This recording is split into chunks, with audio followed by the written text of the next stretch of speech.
So I saw this video on my sister's North account, and what?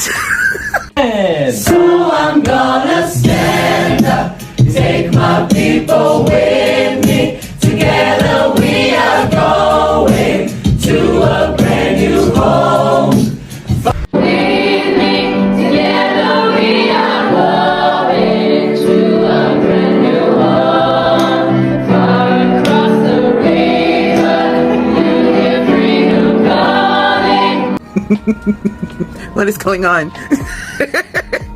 While I was watching the video, this is the only thing that popped up into my head. I went to a white high school and a bunch of white girls sung at the talent show.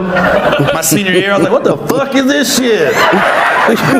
For one step, I get so weak in the knees, I can hardly speak, I lose all control. When something takes hold of me by my side, I just can't deny your love is. Then I got her knees, knocks me right off of my feet.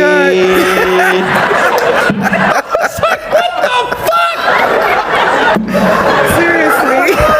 My girl, that was so bad. And high school, just what you did. I clapping that bullshit.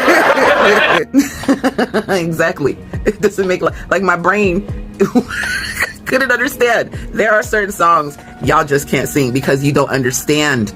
You don't have the same feelings. So it comes off jovial. Like it comes off clownish when y'all do that. Leave some songs alone. Y'all are just going to have to resolve the fact that there are just some things that are not for you. Just like there's some things that are not for us. Like potato salad with raisins is not for us. You know what I mean? That's all you. But that was wild. Stop it.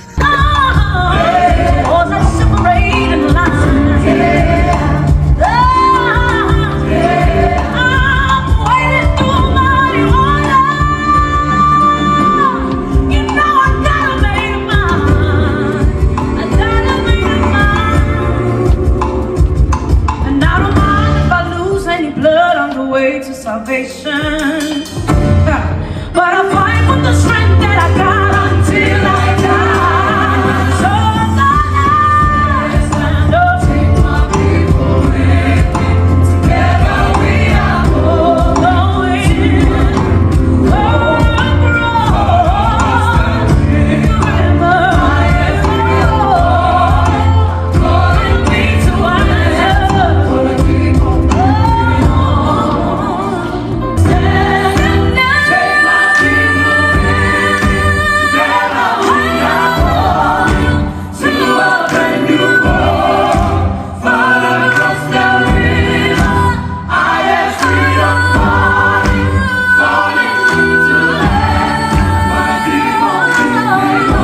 So I'm gonna stand up, take my people with me.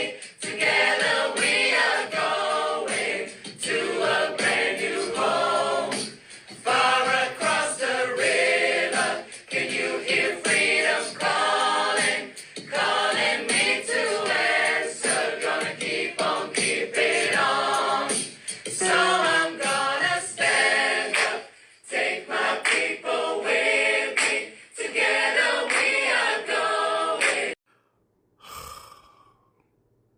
Perpetuum Jazzloud. Is this you? Is this you? Excuse me. But what in the unseasoned chicken, raisins in the potato salad, white girl running in a horror movie and always falling, blue wristband wearing, shit is this? What is this? It is always liberal white people who miss the mark so much in racial sensitivity. Imagine being a rapper in the 1990s. You're at the top of the charts. Your music is everywhere. You have millions of fans. And then one day you turn on the TV and there's a black grandmother from Philadelphia on the national news saying your music is degrading women and poisoning the culture. Calling out your record label, calling out the industry, calling out you. That woman was Cynthia Dolores Tucker, and she did not care how famous you were. By the 1990s, artists like Tupac, Snoop Dogg, Dr. Dre, they were dominating the charts. Their music was everywhere, but some of the lyrics were sparking serious debates about misogyny and violence. And Miss Cynthia stepped directly into that fight. She organized protests. She confronted record labels, especially Time Warner, which distributed some of the music she was criticizing. Then she went on TV and said some of it was degrading black women and harming the community. Now imagine being Tupac, young, famous, one of the biggest artists in this country, and suddenly you're being publicly challenged by a woman who had been fighting political battles since before you were born. It became one of the largest cultural arguments of the decade.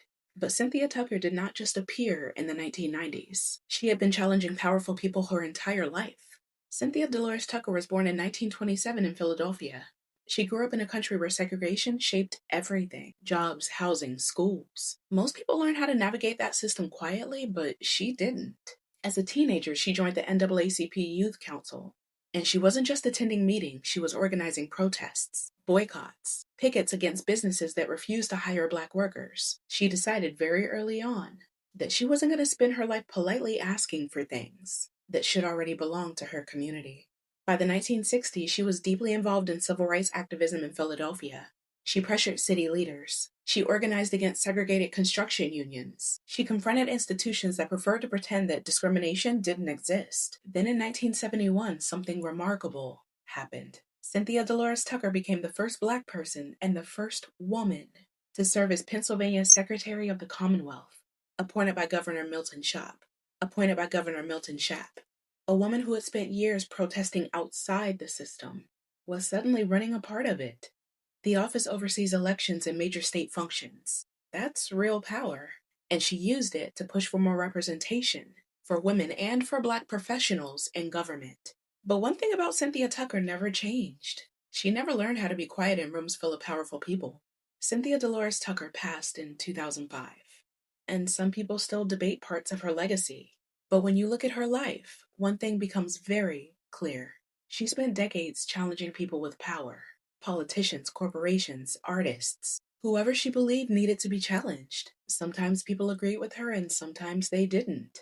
But she never seemed particularly interested in being liked, She was interested in saying what she thought needed to be said. And whether people loved her or hated her, they listened. Say her name. Cynthia Dolores Tucker.